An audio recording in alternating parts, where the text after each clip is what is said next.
In the Course it says there are two ways of reacting. There's love and there's fear. And everything that is love cannot be fear. And everything that is fear cannot be love. So what I would ask you to do is to ask yourself, how much of my life and the decisions that I make are based upon fear?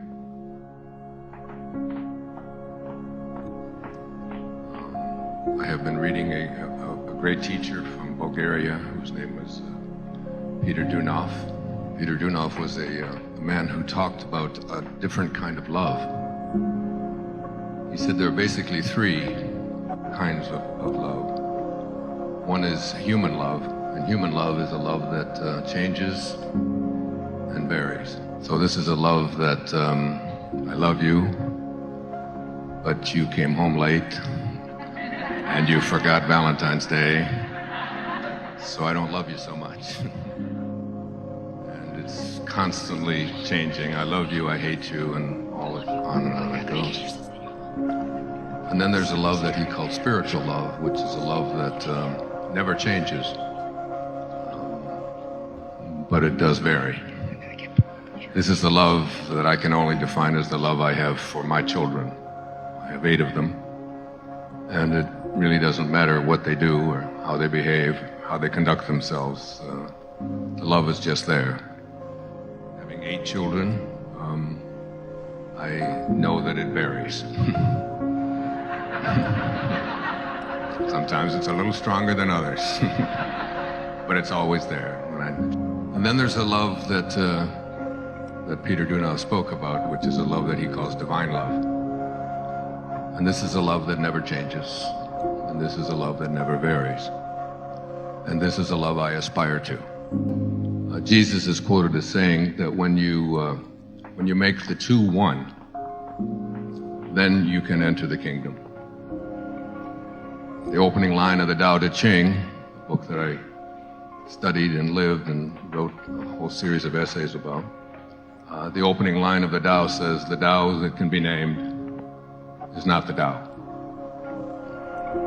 So this is a love that has no opposites. So if I were to ask you the word, I said, what is joy? And I say, what is the opposite of joy? Most of you would probably say something like despair or sadness and so on. And if I ask you to imagine a joy that has no opposite,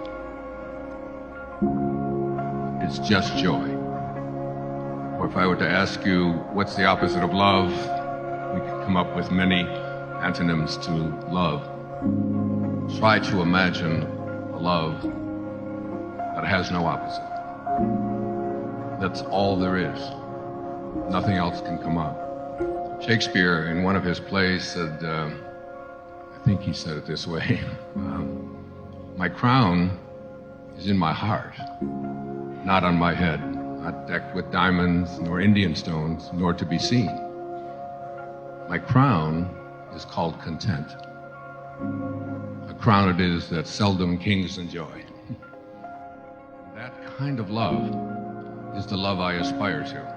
Contentment, a love that knows no opposite. That state where there is only one, there is no opposite. Whatever you place your attention on, you become. And the only thing that you can feel is a kind of unconditional love.